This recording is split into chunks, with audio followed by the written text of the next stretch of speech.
5 ਸਾਲ यूरोप रहन तो बाद यह फैसला किया कि अपने बीवी बच्चों को पाकिस्तान वापस टोर देना। जेड़ा मैं काम करता सी तनख्वाह मेरी बड़ी थोड़ी सी, मसा मार के घर का किराया या खर्चा घर का चलता सी। जिसले पिछलियां नाल गल करदा सा वो अगू बड़ियां गल्लां सुनांदे सी कि तू सानू पैसे को नहीं टोरदा, तू ते हाली अपने बीवी बच्चों जो गई है ते असी पिछू के करिए। कहंदा जिसले उन्हां दीयां गल्लां सुनदा सा ते तां वी बड़ी टेंशन हुंदी सी कि वो भी अपनी जगह ते सच्चे ने। कहंदा एक दिन मैं सोचा तो अपनी बीवी नाल आ गल कीती कि मेरा दिल है कि तुहानू पाकिस्तान वापस टोर दिया, किन्नी कु देर असी किराए दे मकान च रवांगे, चलो तुसी पाकिस्तान जाओगे तो इत्थे मैं मुड़िया ना रह के किराया बचा के ते चलो अपना मकान खरीदन की कोशिश करांगा। अगू जनानी रोन लग पई, उन्हें आख्या एडा वड्डा फैसला तुसां कर लिया, ये किस तरह तुसां कीता, तुसी इंज करो मैनू भी नाल काम लवा लो, मैं काम करांगी ते फिर मकान अपना खरीद लांगे। कहंदा मैं क्या मैं लोगों दीयां गल्लां सुनांगा, इत्थे लोग आखणगे जनानी नूं काम करा के उहदी कमाई पिया खांदा है,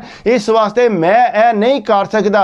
वो अगू आंदी है कि बच्चे दो साडे इत्थे पैदा होए ने, ये किस तरह जाके पिछा रवणगे, इस वास्ते तुसी यह फैसला ना करो। कहंदा मैं क्या नहीं तू जा चुप करके, फिर मैं तेनू जल्दी बुला लांगा। वो अगू कहंदी है सही है जिस तरह तुहाडी मर्जी, अगर तुसां पाकिस्तान ही टोरना है तो मैं राजी हाँ। कहंदा अगू मेरे कोल पैसे इतने भी नहीं सी है कि मैं अपने बच्चों दी टिकटां करा के ते उन्होंने पिछा टोरा। कहंदा घरदियां नाल गल कीती कि इस तरह तुसी पाकिस्तान नूं टिकटां करा दिओ, आपे मैनूं तनख्वाह लभेगी ते मैं तुहानूं भेज दियांगा। उन्हां साफ इनकार कर दिया, उन्हां कहा सानूं तू पैसे ही कोई नहीं टोरे, साडे आपू हालात बड़े टाइट ने, जे इन्हां नूं टोर नहीं ते टिकटां उत्थों ही लैके टोर। कहंदा इत्थे एक मुड़ा सी दुकान ते उहदे नाल गल कीती कि यार मैनूं धारे पैसे दे, मैं इस तरह टिकटां करानियां। कहंदा उन्हें फटोफट जिहड़ा मेरियां टिकटां करवा दित्तियां, मैं अपने बीवी बच्चे अपने दिल ते पत्थर रख के ते पाकिस्तान टोर दिते। कहंदा जूं ही वो पाकिस्तान गए पिछू मैं सोचिया सी कि चंगे पैसे कमांगा ते अपना मकान जरूर खरीदांगा। कहंदा ये तेन सी मैनूं पता कि जूं ही ये उन्होंने हफ्ता होया पाकिस्तान गए आ ते कहंदा नाल ही जिहड़ा मेरा काम है वो स्लो हो गया। कहंदा अगे स्लो सी और स्लो हो गया। कहंदा आस्ता आस्ता उन्होंने मैनूं छुट्टी करा दी। उन्होंने आख्या तेरे वास्ते काम को नहीं, आइए जिसले काम होया फिर तेनों कॉल करके बुला लांगे। कहंदा पिछा मैं कॉल करके दसिया इस तरह मैनूं ते काम तू छुट्टी हो गई है। बीवी बड़ी परेशान हुई, लेकिन कहता दिमाग च यही गल आई कि इत्थों बीवी बच्चे कड्ढे ने ते मेरा रिजक जड़ा होर घट गया। लेकिन कहता पाकिस्तान मैं पैसे ते पा को नहीं सिरिया, अगू टिकटां दे इत्थों पैसे जड़े ने उधार मैं चुके सी। कहता मैं बड़ा परेशान सा कि उधार किस तरह वापस करांगा। कहता घर दे मैनूं आखदे ने कि तू कदों पैसे टोरने ने। कहता मैं क्या हुण ते मेरे कोल काम ही कोई नहीं, जो ही काम लगांगा ते पैसे तुहानूं मैं टोर दियांगा। कहता ये महीना सारा होया सी ते घर लड़ाई होनी शुरू हो गई सी। कहता निक्का मेरा बीमार सी बड़ा सख्त, कहता 2 दिन हो गए सी उन्होंने बुखार आया, एक बार उन्होंने सिरप एक लिया के दिता ने। बीवी मेरी कहती है बहुत ज़्यादा बीमार है, जेड़े इन्हें सिरप लिया के दिता उहदे नाल कोई नहीं आराम आया, इनू अस्पताल खड़ना पैना। कहता अम्मारा नाल गल कीती है, उन्हें आख्या कि पुत्र इनू आख लै जे आपू किहड़ा कोई अस्पताल दूर ने। कहता मैं आख्या अम्मा जी आपू जाओ या भाई नू नाल टोरो जाके उत्थे चैक कराण। कहता फिर अम्मारा भाई नू आख्या ते ओ नाल गया उत्थे। कहता जिसले उत्थे गया जाके उन्हें आख्या जी इनू तो दाखिल करना पैना है। कहता जिसले दाखिल वास्ते खड़िया तो आके मेरी जनानी नू आंदा कि बाजी दिओ पैसे मैं इत्थे जमा कराने ने तां इन्हां दाखिल करना है। जनानी कोल कहता कोई शै नहीं सी, अगू मवी भुखा सा। जनानी आंदी है भाई मेरे कोल ते पैसे को नहीं है भी। कहता उन्हें मैनू कॉल की कि मैं किस तरह दाखिल करा, हुण ओ तेरी जनानी आंदी है पैसे को नहीं आंदा, भाई तुसी दिओ पैसे मैं आपे टोर दियांगा। कहता उन्होंने पता सी कि मैं चिट्टा भुखा होया, वो कहते साडे कोल ते पैसे ही को नहीं है। कहता मैं अगू अम्मा नाल गल कीती, मैं क्या अम्मा जी इस तरह ना करो, मेरे हालात बहुत टाइट ने, निक्का मेरा बड़ा सख्त बीमार है, तुसी पैसे दिओ तो मैं तुहानूं सुबह ही टोर दियांगा। कहता बड़ी मुश्किल उन्होंने मनाया ते कहता जिसले उत्थे दाखिल कराया 2-3 दिन जिहड़ा मेरा मुड़ा उत्थे रहा।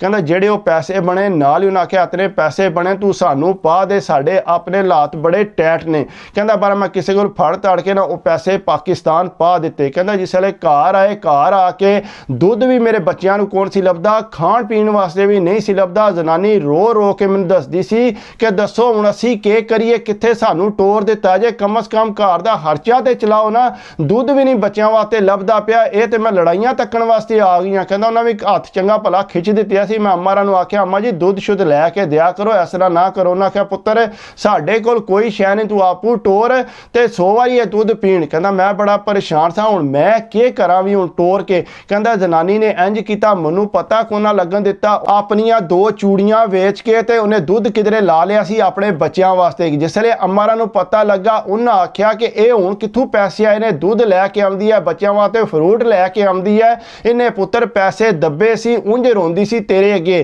ਕਹਿੰਦਾ ਜਿਸ ਵੇਲੇ ਅੰਮਾਰਾਂ ਗੱਲ ਕੀਤੀ ਮੈਂ ਵੀ ਪਰੇਸ਼ਾਨ ਹੋ ਗਿਆ। ਮੈਂ ਜਨਾਨੀ ਨਾਲ ਗੱਲ ਕੀਤੀ ਕਿ ਹੁਣ ਤੇਰੇ ਕੋਲ ਕਿੱਥੋਂ ਪੈਸੇ ਆਏ, ਤੂੰ ਦੁੱਧ ਵੀ ਲਾ ਲਿਆ ਘਰ, ਫਰੂਟ ਵੀ ਤੂੰ ਲੈ ਕੇ ਆਉਣੀ ਹੈ, ਤੂੰ ਪੈਸੇ ਛੁਪਾਏ ਸੀ। ਕਹਿੰਦਾ ਜਿਸ ਵੇਲੇ ਮੈਨੂੰ ਚੰਗੀਆਂ ਗੱਲਾਂ ਸੁਣਾਈਆਂ ਨਾ, ਉਹ ਅੱਗੋਂ ਰੋਣ ਲੱਗ ਪਈ। ਕਹਿੰਦੀ ਹੈ ਮੈਨੂੰ ਬੜਾ ਅਫਸੋਸ ਪਿਆ ਹੁੰਦਾ ਕਿ ਮੈਂ ਤੁਹਾਡੇ ਕੋਲ ਉੱਥੇ 5 ਸਾਲ ਰਹਿ ਕੇ ਆਈ ਹਾਂ, ਫਿਰ ਵੀ ਤੁਸੀਂ ਮੈਨੂੰ ਜਾਣ ਨਹੀਂ ਸਕੇ। ਲੇਕਿਨ ਫਿਰ ਹੀ ਮੈਂ ਤੁਹਾਨੂੰ ਦੱਸ ਦਿੰਦੀ ਹਾਂ ਕਿ ਮੈਂ ਆਪਣੀਆਂ 2 ਚੂੜੀਆਂ ਜਿਹੜੀਆਂ ਨੇ ਉਹ ਵੇਚ ਕੇ ਤੇ ਤਾਂ ਮੈਂ ਆਪਣੇ ਬੱਚਿਆਂ ਵਾਸਤੇ ਦੁੱਧ ਤੇ ਘਰ ਦਾ ਜਿਹੜਾ ਖਾਣ ਪੀਣ ਚਲਾਉਣ ਲੱਗੀ ਹਾਂ। ਕਹਿੰਦਾ ਮੈਂ ਕਿਹਾ ਉਹ ਕਿਉਂ ਵੇਚ? ਉਹਨੇ ਕਿਹਾ ਮੈਨੂੰ ਬੱਚਿਆਂ ਤੋਂ ਅੱਗੇ ਕੁਝ ਵੀ ਨਹੀਂ ਹੈ, ਸੋਨਾ ਮੈਨੂੰ ਨਹੀਂ ਚਾਹੀਦਾ, ਮੇਰੇ ਬੱਚੇ ਠੀਕ ਨੇ ਤੇ ਮੈਂ ਵੀ ਠੀਕ ਹਾਂ। ਕਹਿੰਦਾ ਜਿਸ ਵੇਲੇ ਮੈਂ ਅੰਮਾਰਾਂ ਨੂੰ ਦੱਸਿਆ, ਉਹਨੇ ਆਖਿਆ ਇਹ ਪਾਗਲ ਹੈ, ਇੰਨਾ ਕਿਹੜਾ ਦੁੱਧ ਬੱਚਿਆਂ ਨੂੰ ਚਾਹੀਦਾ, ਆਪੂ ਨਾਲ ਪੀ ਜਾਂਦੀ ਹੈ। ਕਹਿੰਦਾ ਮੈਂ ਆਖਿਆ ਅੰਮਾ ਜੀ ਚਲੋ ਜੋ ਵੀ ਹੈ। ਕਹਿੰਦਾ ਬਹਰਹਾਲ ਅੱਗੋਂ ਉਹ ਚੂੜੀਆਂ ਵਾਲੇ ਪੈਸੇ ਵੀ ਜਿਹੜਾ ਉਹ ਵੀ ਖਤਮ ਹੋ ਗਏ ਤੇ ਮੈਨੂੰ ਵੀ ਜਿਹੜਾ 3-4 ਮਹੀਨੇ ਹੋ ਚਲੇ ਸੀ, ਕੰਮ ਇੱਥੇ ਕੋਈ ਨਹੀਂ ਸੀ ਲੱਭਦਾ ਪਿਆ। ਕਹਿੰਦਾ ਅੱਗੋਂ ਜਿਸ ਮਕਾਨ ਤੇ ਰਹਿੰਦਾ ਸੀ ਪਿਆ ਮੁੰਡਿਆਂ ਨਾਲ, ਉਹ ਵੀ ਕਿਰਾਇਆ ਦੇਣ ਵਾਸਤੇ ਮੇਰੇ ਕੋਲ ਪੈਸੇ ਕੋਈ ਨਹੀਂ ਸੀ, ਟਿਕਟਾਂ ਦੇ ਜਿਹਦੇ ਕੋਲ ਲਏ ਸੀ ਉਹਨੂੰ ਵਾਪਸ ਕੋਈ ਨਹੀਂ ਸੀ ਕੀਤੇ। ਕਹਿੰਦਾ ਇਸ ਤਰ੍ਹਾਂ ਹਾਲਾਤ ਜਿਹੜਾ ਮੇਰੇ ਟੈਟ ਹੋ ਗਏ ਸੀ, ਬੜਾ ਪਰੇਸ਼ਾਨ ਸਾਂ। ਘਰ ਦੇ ਕਹਿੰਦੇ ਨੇ ਪੁੱਤਰ ਖਰਚਾ ਟੋਰ ਨਹੀਂ ਤੇ ਠੀਕ ਹੈ, ਨਹੀਂ ਤੇ ਇਹਨੂੰ ਆ ਕੇ ਆਪਣੀ ਅੰਮਾ ਕੋਲ ਬੱਚੇ ਉੱਥੇ ਲੈ ਜੇ, ਜਿਸੇ ਤੇਰਾ ਦਿਲ ਕੀਤਾ ਇਹਨਾਂ ਨੂੰ ਖਰਚਾ ਤੂੰ ਪਾ ਦੀ, ਸਾਨੂੰ ਕੋਈ ਸ਼ੈ ਨਹੀਂ ਤੇਰੀ ਚਾਹੀਦੀ। ਕਹਿੰਦਾ ਜਿਸ ਵੇਲੇ ਉਹਨਾਂ ਜ਼ਿਆਦਾ ਗੱਲਾਂ ਸੁਣਾਈਆਂ ਤੇ ਮੈਂ ਜਨਾਨੀ ਨੂੰ ਆਖਿਆ ਚੱਲ ਸਹੀ ਹੈ, ਤੂੰ ਇੰਝ ਕਰ ਆਪਣੀ ਅੰਮਾ ਦੇ ਘਰ ਟੁਰ ਜਾ ਬੱਚਿਆਂ ਨੂੰ ਲੈ ਕੇ। ਉਹ ਕਹਿੰਦੀ ਹੈ ਮੈਂ ਪਹਿਲਾਂ ਹੀ ਟੁਰ ਜਾਣਾ ਸੀ, ਮੈਂ ਇਹ ਸੋਚਦੀ ਸਾਂ ਕਿ ਤੁਸੀਂ ਕਿਤੇ ਨਾਰਾਜ਼ ਨਾ ਹੋਵੋ, ਮੈਂ ਜਿਹੜਾ ਹੁਣੇ ਕਾਲ ਕਰਨੀ ਹੈ ਤੇ ਭਾਈ ਮੇਰਾ ਆ ਕੇ ਸਾਨੂੰ ਲੈ ਜਾਂਦਾ। ਕਹਿੰਦਾ ਉਸੇ ਵੇਲੇ ਉਹਨੇ ਕਾਲ ਕੀਤੀ ਤੇ ਉਹ ਆ ਕੇ ਲੈ ਗਏ। ਕਹਿੰਦਾ ਘਰ ਦੇ ਕਹਿੰਦੇ ਨੇ ਪੁੱਤਰ ਸ਼ੁਕਰ ਹੈ ਤੂੰ ਗਈ ਹੈ ਤੇ ਸਾਡੇ ਆਪਣੇ ਕੋਨੀ ਹਾਲਾਤ ਹੈ ਵੀ। ਕਹਿੰਦਾ ਬਹਰਹਾਲ ਉਹ ਉੱਥੇ ਟੁਰ ਗਈ। ਉਹਨਾਂ ਜਨਾਬ ਦੁੱਧ ਵੀ ਬੱਚਿਆਂ ਦਾ ਲਾਇਆ, ਬੜੀ ਟੇਕ ਕੇਅਰ ਕਰਦੇ ਸੀ, ਬੜੀ ਖਿਦਮਤ ਕਰਦੇ, ਬੀਵੀ ਵੀ ਬੜੀ ਖੁਸ਼ ਹੋਈ ਉੱਥੇ ਜਾ ਕੇ। ਕਹਿੰਦਾ ਅੱਗੋਂ ਮੈਨੂੰ ਇੱਥੇ ਕੰਮ ਲੱਭ ਗਿਆ, ਲੇਕਿਨ ਮੈਂ ਦੱਸਿਆ ਕਿਸੇ ਨੂੰ ਨਾ ਕਿ ਮੈਨੂੰ ਕੰਮ ਲੱਭ ਗਿਆ। ਜਿਸ ਵੇਲੇ ਬੀਵੀ ਕਾਲ ਕਰਦੀ ਸੀ ਮੈਨੂੰ ਆਂਦੀ ਸੀ ਕਿ ਤੁਸੀਂ ਕਾਲ ਨਹੀਂ ਚੁੱਕਦੇ, ਕਿੱਧਰ ਹੁੰਦੇ? ਕਹਿੰਦਾ ਮੈਂ ਕਿਹਾ ਮੈਂ ਕੰਮ ਢੂੰਡਣ ਗਿਆ ਨਾ, ਮੈਂ ਇਸ ਵਾਸਤੇ ਨਹੀਂ ਕਾਲ ਚੁੱਕਦਾ। ਕਹਿੰਦਾ ਲੇਕਿਨ ਮੈਂ ਹੋਟਲ ਤੇ ਲੱਗ ਗਿਆ ਸਾ ਕੰਮ। ਅੱਗੋਂ ਮੇਰੇ ਘਰ ਦੇ ਅੰਮਾਰੀ ਵੀ ਪੁੱਛਦੇ ਸੀ ਕਿ ਪੁੱਤਰ ਕੰਮ ਸ਼ਾਮ ਕੋਈ ਲੱਭੇ ਹੀ ਨਹੀਂ ਲੱਭਾ, ਸਾਨੂੰ ਵੀ ਕੋਈ ਖਰਚਾ ਟੋਰ। ਕਹਿੰਦਾ ਮੈਂ ਕਿਹਾ ਅੰਮਾ ਜੀ ਮੈਂ ਆਪੂ ਇੱਥੇ ਕਰਜ਼ਾ ਚੁੱਕਿਆ, ਮੇਰੇ ਕੋਲ ਤੇ ਇਹ ਕੰਮ ਹੀ ਕੋਈ ਨਹੀਂ। ਕਹਿੰਦਾ ਕਰਦਿਆਂ ਕਰਾਇਆ ਇਸ ਤਰ੍ਹਾਂ 6 ਮਹੀਨੇ ਮੈਂ ਕੱਢ ਦਿੱਤੇ, ਕਿਸੇ ਨੂੰ ਨਾ ਮੈਂ ਦੱਸਿਆ ਮੈਂ ਕਿ ਕੰਮ ਮੈਂ ਲੱਗੀ ਹਾਂ। ਕਹਿੰਦਾ ਮੈਂ ਆਪਣਾ ਕਰਜ਼ਾ ਵੀ ਲਾਤਾ, ਓਵਰ ਟਾਈਮ ਲਾ ਕੇ। ਕਹਿੰਦਾ ਬੀਵੀ ਬੜੀ ਸੋੜੀ ਪੈਂਦੀ ਸੀ ਕਿ ਬੱਚੇ ਮੈਂ ਦਾਖਲ ਕਰਾਣੇ ਨੇ, ਇਸ ਵਾਸਤੇ ਉਹਨਾਂ ਦੀਆਂ ਫੀਸਾਂ ਦੇਣੀਆਂ, ਤੁਸੀਂ ਮੈਨੂੰ ਪੈਸੇ ਪਾਓ। ਮੈਂ ਅੱਗੋਂ ਨੂੰ ਇਹ ਆਖਦਾ ਸਾਂ ਕਿ ਮੇਰੇ ਕੋਲ ਪੈਸੇ ਹੀ ਕੋਈ ਨਹੀਂ, ਮੈਂ ਤੈਨੂੰ ਕਿੱਥੋਂ ਟੋਰਾਂ, ਜਦੋਂ ਮੇਰੇ ਕੋਲ ਪੈਸੇ ਹੋਣਗੇ ਮੈਂ ਤੈਨੂੰ ਟੋਰਾਂਗਾ, ਬੱਚੇ ਦਾਖਲ ਕਰਾ ਲਈ। ਲੇਕਿਨ ਕਹਿੰਦਾ ਉਹਨੂੰ ਇਹ ਨਹੀਂ ਦੱਸਿਆ ਮੈਂ ਕੰਮ ਲੱਗੇ ਆ। ਕਹਿੰਦਾ ਜਿਸੇ 6 ਮਹੀਨੇ ਗੁਜ਼ਰ ਗਏ ਨੇ, ਮੇਰੇ ਕੋਲ ਪੈਸੇ ਠੀਕ ਠਾਕ ਹੋ ਗਏ ਨੇ। ਕਹਿੰਦਾ ਮੈਂ ਫਿਰ ਦੁਬਾਰਾ ਜਿਹੜਾ ਮਕਾਨ ਲੈ ਲਿਆ। ਕਹਿੰਦਾ ਇੱਥੇ ਮਕਾਨ ਲੈ ਕੇ ਉਸ ਤੋਂ ਬਾਅਦ ਕਹਿੰਦਾ ਮੈਂ ਟਿਕਟਾਂ ਕਰਾਈਆਂ, ਬੱਚਿਆਂ ਦੀਆਂ ਟਿਕਟਾਂ ਕਰਾ ਕੇ। ਕਹਿੰਦਾ ਜਿਸ ਵੇਲੇ ਮੈਂ WhatsApp ਤੇ ਜਨਾਨੀ ਨੂੰ ਸੈਂਡ ਕੀਤੀਆਂ ਤੇ ਉਹਨੇ ਮੈਨੂੰ ਕਾਲ ਬੈਕ ਕੀਤੀ, ਉਹਨੇ ਕਿਹਾ ਇਹ ਕੀ ਹੈ, ਪੁਰਾਣੀਆਂ ਟਿਕਟਾਂ ਟੋਰੀਆਂ ਜੇ? ਕਹਿੰਦਾ ਮੈਂ ਕਿਹਾ ਪੁਰਾਣੀਆਂ ਨਹੀਂ, ਇਹ ਤੁਹਾਡੀਆਂ ਨਵੀਆਂ ਟਿਕਟਾਂ ਮੈਂ ਕਰਾਈਆਂ। ਉਹ ਆਂਦੀ ਹੈ ਨਹੀਂ ਇਹ ਝੂਠ ਮਾਰਦੇ ਹੋ, ਤੁਸੀਂ ਮਜ਼ਾਕ ਲੱਗੇ ਹੋ, ਮੇਰੇ ਨਾਲ ਇਸ ਤਰ੍ਹਾਂ ਨਹੀਂ ਹੋ ਸਕਦਾ, ਤੁਹਾਡੇ ਕੋਲ ਤੇ ਪੈਸੇ ਕੋਈ ਨਹੀਂ, ਕੰਮ ਕੋਈ ਨਹੀਂ, ਮਕਾਨ ਕੋਈ ਨਹੀਂ, ਤੁਸੀਂ ਸਾਨੂੰ ਕਿੱਥੋਂ ਬੁਲਾਣਾ ਹੈ? ਉਹਨੇ ਆਖਿਆ ਬਿਲਕੁਲ ਸਹੀ ਹੈ, ਟਿਕਟਾਂ ਜਿਹੜੀਆਂ ਤੁਹਾਡੀਆਂ ਐਤਵਾਰ ਵਾਲੇ ਦਿਨ ਦੀਆਂ ਤੇ ਤੁਸੀਂ ਵਾਪਸ ਆ ਰਹੇ ਹੋ। ਕਹਿੰਦਾ ਬੀਵੀ ਪਰੇਸ਼ਾਨ ਹੋ ਗਈ, ਪਹਿਲਾਂ ਜਿਸ ਵੇਲੇ ਉਹਨੂੰ ਯਕੀਨ ਦਵਾਇਆ ਤੇ ਬੜੀ ਖੁਸ਼ ਹੋਈ ਕਿ ਵਾਕਈ ਅਸੀਂ ਵਾਪਸ ਆ ਰਹੇ ਹਾਂ। ਕਹਿੰਦਾ ਮੈਂ ਕਿਹਾ ਵਾਕਈ ਮੈਨੂੰ 6 ਮਹੀਨੇ ਹੋ ਗਏ ਨੇ ਕੰਮ ਲੱਗੇ ਆ ਤੇ ਮੈਂ ਪੈਸੇ ਬਚਾਉਂਦਾ ਰਿਹਾ ਤਾਂ ਮਕਾਨ ਲਿਆ ਦੁਬਾਰਾ ਕਿਰਾਏ ਤੇ। ਕਹਿੰਦਾ ਬੜੀ ਖੁਸ਼ ਹੋ ਗਈ, ਕਹਿੰਦੀ ਹੈ ਮੈਂ ਤੇ ਤੁਹਾਨੂੰ ਦੱਸ ਨਹੀਂ ਸਕਦੀ ਕਿ ਮੈਂ ਕਿਤਨੀ ਕੋ ਖੁਸ਼ ਹਾਂ। ਬਹਰਹਾਲ ਕਹਿੰਦਾ ਜਿਸ ਵੇਲੇ ਉਹ ਇੱਥੇ ਵਾਪਸ ਪਹੁੰਚੀ, ਬੱਚੇ ਆਪਣੇ ਤਾਕੇ ਵਿਚਾਰੇ ਸਹਿਮੇ ਪਏ ਸੀ। ਮੈਂ ਤੇ ਇੱਥੇ ਬੜਾ ਉਹਨਾਂ ਨੂੰ ਲਾਡ ਕਰਦਾ ਸਾਂ, ਆਪਣੀ ਛਾਤੀ ਤੇ ਉਹਨਾਂ ਨੂੰ ਸਵਾਲਦਾ ਸਾਂ, ਜ਼ਾਹਰੀ ਗੱਲ ਹੈ ਕਹਿੰਦਾ ਬੜਾ ਟਾਈਮ ਦਿੰਦਾ ਸਾਂ। ਲੇਕਿਨ ਜਿਸ ਬੱਚੇ ਤੱਕੇ ਉਹਨਾਂ ਦੀ ਹਾਲਤ ਕੋਈ ਨਹੀਂ, ਇੱਕ ਤੇ ਵਿਚਾਰਾ ਉੱਥੇ ਬਿਮਾਰ ਰਹਿ ਕੇ ਆਇਆ ਸੀ। ਬਹਰਹਾਲ ਕਹਿੰਦਾ ਜਿਸ ਵੇਲੇ ਇੱਥੇ ਆਏ, ਬੀਵੀ ਮੈਨੂੰ ਆਖਦੀ ਹੈ ਕਿ ਤੁਸੀਂ ਹੁਣ ਇੰਝ ਕਰੋ, ਮਿਹਰਬਾਨੀ ਕਰਕੇ ਮੇਰੇ ਵਾਸਤੇ ਕੰਮ ਪਤਾ ਕਰੋ, ਮੈਨੂੰ ਵੀ ਕੰਮ ਲਵਾਓ, ਲੋਕਾਂ ਦੀ ਪਰਵਾਹ ਕਰਨੀ ਛੱਡ ਦਿਓ, ਤੁਹਾਡੇ ਆਪਣਿਆਂ ਨੇ ਸਾਡਾ ਸਾਥ ਨਹੀਂ ਉੱਥੇ ਦਿੱਤਾ ਤੇ ਹੋਰ ਤੁਸੀਂ ਕੀ ਚਾਹੁੰਦੇ ਹੋ ਸਬੂਤ, ਇਸ ਵਾਸਤੇ ਤੁਸੀਂ ਮੈਨੂੰ ਜਿਹੜਾ ਨਾ ਹੁਣ ਕੰਮ ਲਵਾਓ। ਕਹਿੰਦਾ ਮੈਂ ਕਿਹਾ ਹਾਲਾ ਸਹੀ ਹੈ, ਮੈਂ ਤੈਨੂੰ ਕੰਮ ਲਵਾ ਦੇਣਾ, ਮੈਨੂੰ ਲੋਕਾਂ ਦੀ ਵਾਕਈ ਕੋਈ ਨਹੀਂ ਪਰਵਾਹ, ਹਰ ਚੀਜ਼ ਜਿਹੜੀ ਹੈ ਪੈਸੇ ਨਾਲ ਚੱਲਦੀ ਹੈ। ਕਹਿੰਦਾ ਮੈਂ ਕੰਮ ਪਤਾ ਕੀਤਾ, ਉਹਦੇ ਵਾਸਤੇ ਵੀ ਕੰਮ ਲੱਭ ਗਿਆ। ਦੋਵੇਂ ਮੀਆਂ ਬੀਵੀ ਕਹਿੰਦਾ ਕੰਮ ਲੱਗ ਗਏ, ਪੈਸੇ ਜਿਹੜੇ ਠੀਕ ਠਾਕ ਸਾਡੇ ਕੋਲ ਹੋਣ ਲੱਗ ਪਏ। ਕਹਿੰਦਾ ਮੈਂ ਕਿਹਾ ਮੈਂ ਕਿਤਨੀ ਬੇਵਕੂਫੀ ਕੀਤੀ ਹੈ, ਪਹਿਲਾਂ 5 ਸਾਲ ਹੋ ਗਏ ਨੇ ਤੈਨੂੰ ਇੱਥੇ ਮੈਂ ਕੰਮ ਨਹੀਂ ਲਵਾਇਆ। ਬੀਵੀ ਆਂਦੀ ਹੈ ਕਿ ਮੈਂ ਤੁਹਾਨੂੰ ਪਹਿਲੇ ਵੀ ਰੋਲਾ ਪਾਇਆ ਕਿ ਮੈਨੂੰ ਕੰਮ ਲਵਾਓ, ਤੁਸੀਂ ਨਹੀਂ ਸੀ ਲਵਾਇਆ, ਹੁਣ ਦੱਸੋ। ਕਹਿੰਦਾ ਮੈਂ ਬੜਾ ਸੌਖਾ ਹੋ ਗਿਆ ਸਾਂ, ਅੱਗੇ ਤੇ ਜਿਹੜੀ ਤਨਖਾਹ ਲੱਭਦੀ ਸੀ ਉਹ ਕਿਰਾਇਆ ਦੇ ਦੇਣਾ ਜਾਂ ਖਾਣ ਪੀਣ 'ਚ। ਕਹਿੰਦਾ ਬੀਵੀ ਦੀ ਪੂਰੀ ਤਨਖਾਹ ਬਚਣ ਲੱਗ ਪਈ ਤੇ ਘਰਦਿਆਂ ਨੂੰ ਮੈਂ ਕੋਨਾ ਦੱਸਿਆ ਕਿ ਇਹ ਕੰਮ ਲੱਗੀ ਹੈ। ਕਹਿੰਦਾ ਜਿਸ ਵੇਲੇ ਠੀਕ ਹਾਲਾਤ ਮੇਰੇ ਸੈੱਟ ਹੋ ਗਏ ਨੇ ਫਿਰ ਮੈਂ ਘਰਦਿਆਂ ਨੂੰ ਪੈਸੇ ਪਾਏ, ਮੈਂ ਕਿਹਾ ਇਹ ਲਓ ਤੁਹਾਡਾ ਖਰਚਾ।